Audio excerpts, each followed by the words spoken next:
Pemirsa, berjumpa kembali bersama saya dalam pembahasan buku Penata Layanan Motivasi Hati. Kita akan mempelajari kehidupan seorang penata layanan Kristen. Sebagai orang Kristen atau pengikut-pengikut Tuhan, penanti-penanti kedatangan Tuhan yang kedua kali, kita perlu mengakui kondisi keberdosaan kita sebelum kita melihat kebutuhan kita dalam perubahan. Perubahan itu dapat datang jika kita mengundang Tuhan untuk bekerja di dalam kehidupan kita. Dan Dia akan menuntun kita kepada kehidupan yang hari ke hari akan dapat menyerupai karakternya. Di sini kita akan mempelajari juga bagaimana kita mengelola harta milik Tuhan untuk kemuliaannya, untuk membiayai misinya, untuk menyelesaikan pekerjaannya. Dikatakan di sini, penata layanan Tuhan sekarang melihat dalam cermin satu gambar yang samar-samar, tetapi Yesus melihat dengan jelas. Dia mempercayakan kita untuk melakukan pekerjaannya. Bahkan melalui kabut daya tarik dunia, kita tetap bertanggung jawab dan mengelola talenta, uang, kesehatan, lingkungan dengan benar. Jadi pelajaran ini dapat menuntun kita untuk dapat melihat dalam kehidupan kita kebutuhan rohani kita di akhir zaman ini. Bagaimana kita dapat menjadi pengelola yang setia, penata layan yang setia. Apa cara yang tepat yang dapat kita gunakan untuk menjadi penata layan yang setia? Kita akan mempelajarinya dalam buku ini. Dan biarlah rencana indah Tuhan akan menjadi bagian dalam kehidupan kita, sehingga kita dapat mencerminkan karakter Kristus dimanapun kita berada. Sebelum kita membahasakan pelajaran ini, saya mengundang saudara-saudara untuk berhenti sejenak dari setiap kegiatannya. Mari kita sama-sama berkumpul dan kita akan mempelajari bersama saat ini dalam judul Penglihatan Spiritual yang Buram. Kita tidak membutuhkan Alkitab untuk mengajari kita satu kebenaran yang jelas. Kekhawatiran akan hidup ini dan kekayaan bersifat sementara. Tidak ada di sini yang bertahan dan pastinya tidak berlangsung lama. Sebagaimana Paulus katakan, sebab kami tidak memperhatikan yang kelihatan, melainkan yang tak kelihatan, karena yang kelihatan adalah sementara, sedangkan yang tak kelihatan adalah kekal. Terdapat dalam 2 Korintus 4 ayat 18. Orang Kristen memiliki penglihatan rabun ketika mereka berpaku pada kekhawatiran dunia ini daripada di jalan menuju surga. Dan hanya sedikit hal yang dapat membutakan mereka kepada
sebagainya.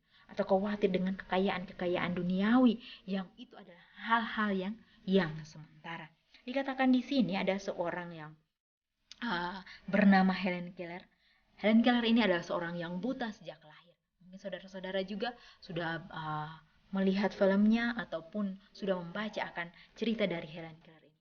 Dia adalah seorang buta sejak lahir, tetapi sangat luar biasa Helen Keller ini.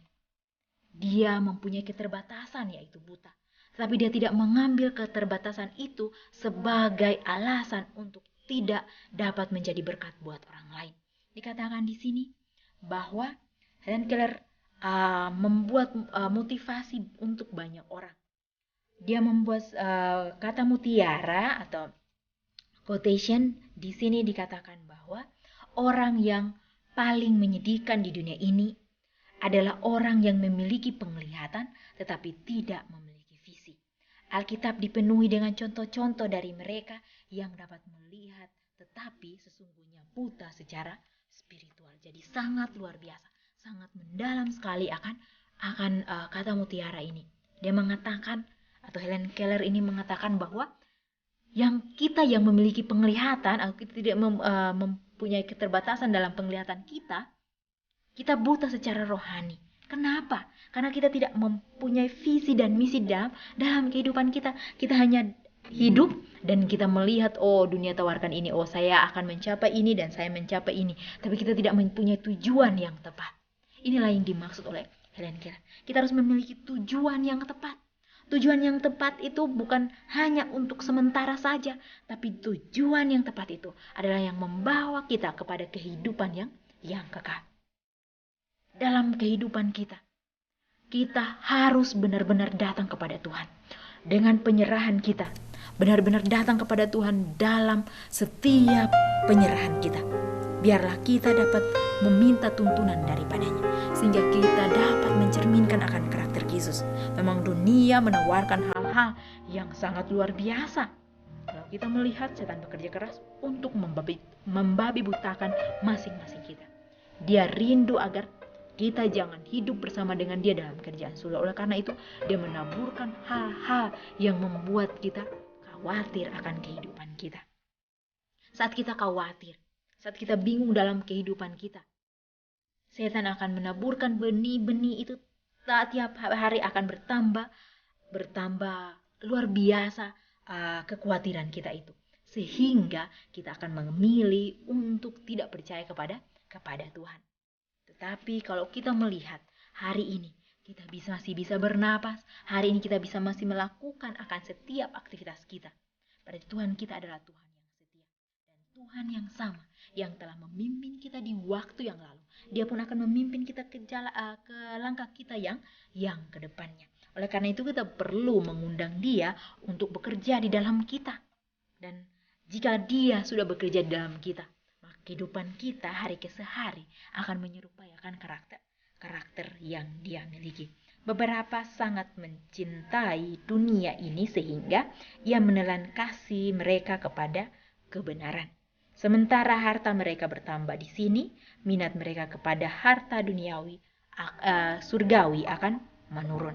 Semakin mereka memiliki dunia ini, semakin dekat mereka memeluk bagi mereka. Seakan-akan takut harta mereka yang mereka dambakan akan diambil dari mereka. Semakin banyak mereka miliki, semakin sedikit mereka punyai. Semakin miskin mereka rasa, oh tipu daya kekayaan. Mereka tidak akan melihat dan merasakan kebutuhan dari maksud Tuhan itu. Ellen G. White Spiritual Gift jilid 2 halaman 267. Di sini kita diingatkan kembali. Setan akan membawa kita kepada suatu cinta akan diri, satu kehidupan duniawi, yaitu cinta akan diri.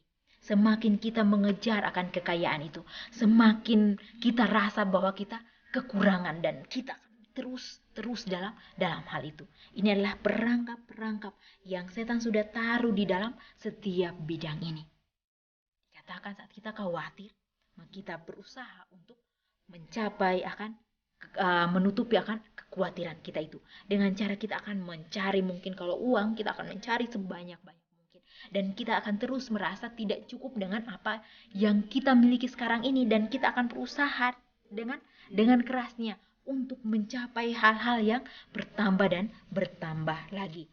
Oleh karena itu, kita patut meminta Tuhan untuk dapat menuntun kita.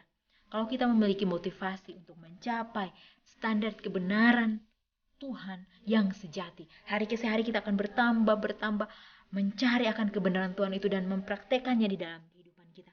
Maka adalah motivasi yang luar biasa, motivasi yang bagus untuk kita miliki. Tapi bila mana kita motivasi untuk mengumpulkan kekayaan duniawi yang sementara, kita akan nikmati ini. Itu adalah motivasi yang datang bukan berasal daripada Tuhan. Penglihatan spiritual yang buram menempatkan keselamatan kekal dalam bahaya. Tidaklah cukup membuat Yesus tetap dalam penglihatan.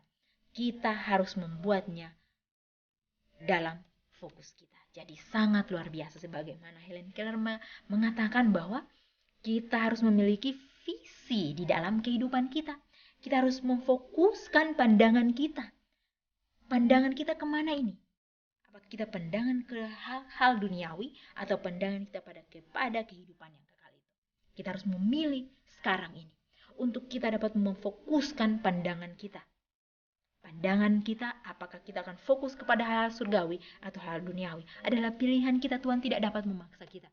Tapi Tuhan menghimbau kita agar demi kepentingan kita atau kesenangan kita atau kebahagiaan kita nantinya, kita harus fokus kepadanya yang memberikan berkat-berkatnya yang melipat. Tuhan yang penuh maha kuasa itu dapat menolong masing-masing kita untuk kita dapat menjadi penata-layan yang setia. Kita bisa baca dalam Matius 13 ayat 3-7 dan ayat 22. Apakah bahaya yang Yesus amarkan kepada kita di sini? Mengapa ini sebuah perangkap yang mudah bagi siapa saja, kaya atau miskin, untuk jatuh? Kita bisa baca dalam Matius 3 ayat 7. Matius 13 ayat 3-7. Matius 13 ayat 3-7 dikatakan di sini. Dan ia mengucapkan banyak hal dalam perumpamaan kepada mereka, katanya, ada seorang penabur yang keluar untuk menabur, dan pada waktu ia menabur, sebagian benih itu jatuh ke pinggir jalan, dan lalu datanglah burung dan memakannya sampai habis. Sebagian jatuh ke tanah yang berbatu-batu, dan tidak banyak tanahnya, lalu benih itu pun segera tumbuh karena tanahnya tipis. Tetapi karena sesudah matahari terbit, layulah itu dan menjadi kering karena tidak berakar. Sebagian lagi jatuh ke tanah tengah semak duri, dan lalu semakin besar semak itu dan menghimpitnya sampai mati. Dan sebagian jatuh ke tanah yang baik, lalu berbuah. Ada yang 100 kali lipat, ada yang 60 kali lipat, ada yang 30 kali lipat. Siapakah yang bertelinga, hendaklah ia mendengar. Ayat 22, yang ditabur di tanah semak duri ialah orang-orang yang mendengar firman itu, lalu kekhawatiran dunia dan tipu daya kekayaan menghimpit firman itu sehingga tidak berbuah. Jadi sangat luar biasa. Biarlah dalam pelajaran ini kita diingatkan kembali bahwa saat kita melihat akan setiap kebenaran Tuhan, biarlah kita dapat meminta Tuhan untuk memfokuskan pandangan kita kepadanya. Melalui pelajaran demi pelajaran, mungkin kita sudah sering kali mendengarkan akan pelajaran ini, tetapi kita diingatkan kembali. Kalau kita diingatkan kembali adalah hal yang penting di dalam kehidupan kita saat ini. Karena hal-hal kekhawatiran seringkali membuat kita jauh daripada Tuhan. Kalau kita masih khawatir, berarti kita belum mengenal siapa Tuhan yang kita sembah secara sepenuhnya. Pertama, Yesus mengamarkan kepada kita kekhawatiran dunia ini. Yesus mengetahui bahwa kita semua memiliki kekhawatiran, termasuk keuangan, baik orang miskin, khawatir bahwa mereka tidak memiliki kecukupan. Orang kaya khawatir tentang apa yang mungkin mereka inginkan.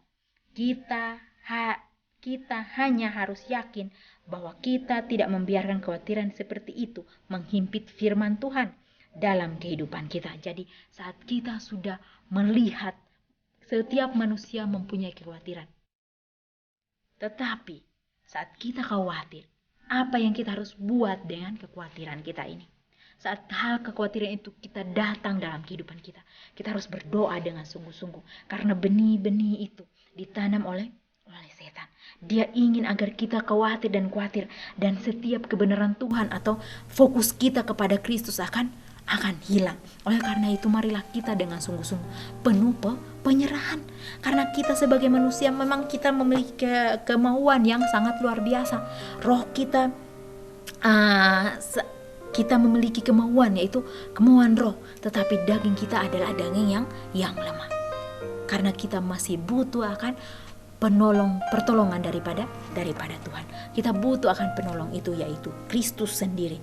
Jika Dia hadir dalam kehidupan kita, Dia akan mengubah setiap kehidupan kita menjadi kehidupan yang lebih baik.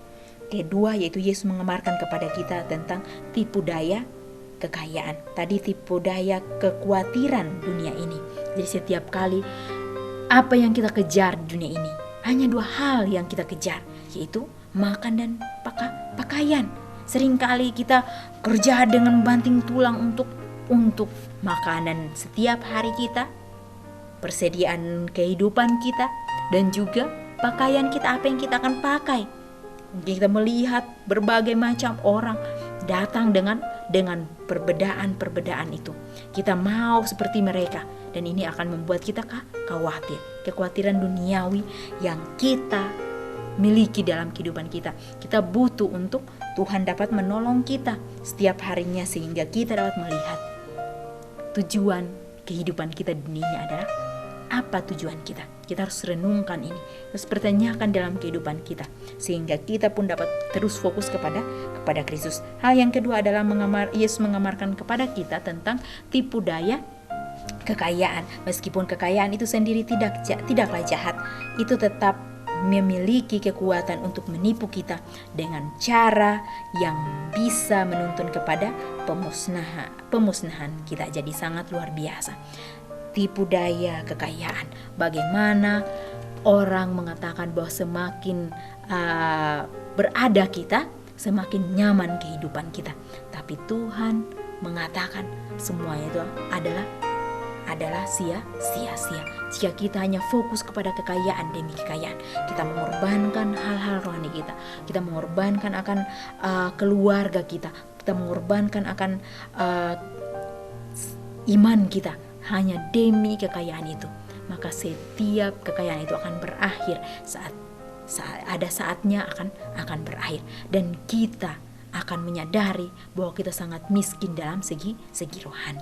Oleh karena itu saat ini kita diingatkan melalui pelajaran ini agar kita dapat melihat bagaimana Tuhan kita, Tuhan yang penuh dengan kesetiaan. Dia selalu mengamarkan masing-masing kita untuk kita dapat berhati-hati. Tuhan tidak mengatakan bahwa kekayaan itu adalah jahat. Kekayaan itu tidak jahat, tetapi fokus kita jika hanya kepada kekayaan itu, maka itu adalah yang jahat. Kalau kita hanya fokus kepada Kristus, dan Kristus yang menuntun kita untuk mengelola setiap berkat-berkat Tuhan, untuk dapat menggunakan setiap apa yang Tuhan telah titipkan dalam kehidupan kita, maka biarlah kita dapat menjadi penatelayan yang setia. Apa tipu daya kekayaan yang Anda dapat lihat dalam kehidupan Anda sendiri? Apakah pilihan praktis yang Anda bisa buat untuk melindungi diri Anda dari penipuan itu? Apa pilihan praktis? Apa yang kita gunakan untuk dapat melawan akan penipuan dari tipu daya kekayaan itu? Yaitu kita harus berserah sepenuhnya ke dalam tangan Tuhan, meneliti akan kebenaran Tuhan dan mempraktekannya dalam kehidupan kita. Maka Dia akan menuntun masing-masing kita untuk dapat kita setiap hari berserah kepada Tuhan melalui jalan kebenarannya. Maka kita akan terus berserah kepada tangan Tuhan. Oleh karena itu kita dihimbau untuk tidak menggunakan akan kekuatan kita. Kita harus memiliki iman sebagaimana yang Yesus miliki, iman yang tidak bergantung kepada kekuatannya. Dia bergantung kepada Bapa yang mengutusnya. Saat ini kita diutus ke dalam dunia ini. Apa tujuan dalam kehidupan kita saat ini? Apakah tujuan kita hanya untuk kehidupan sementara, atau kita akan mempunyai tujuan kepada kehidupan yang kekal?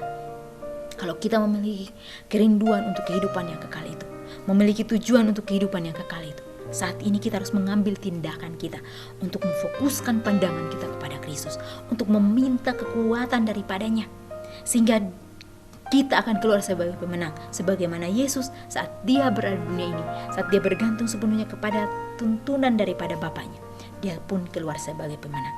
Kita pun sama, kita akan keluar sebagai pemenang jika kita mau mengundang dia untuk menuntun dalam kehidupan kita setiap harinya. Dan dia akan menuntun kita hari ke hari dapat menyerupai akan karakter Kristus. Dan biarlah melalui pelajaran ini, penglihatan spiritual yang buram itu akan jelas dalam kehidupan kita.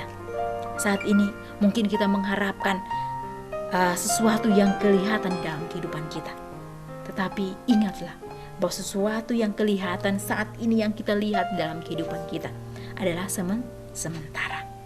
Biarlah kita memfokuskan pandangan kita kepada sesuatu yang tidak kelihatan itu, tapi pada akhirnya kita dapat melihat dengan jelas betapa kuat kuasa Tuhan itu dapat menjadi bagian masing-masing kita untuk dituntun kepada kehidupan yang kekal itu. Dan biarlah melalui pelajaran ini kita dapat mengambil komitmen kita hari ini untuk terus memfokuskan pandangan kita kepada Kristus, untuk terus memiliki tujuan kepada kehidupan kekal itu, sehingga kita dapat mempersiapkan diri kita hari ke hari dapat menyerupai akan karakter Kristus. Dan biarlah rencana indah Tuhan akan menjadi bagian masing-masing kita, dan kita akan berjumpa kembali di kesempatan yang berikut. Tuhan memberkati.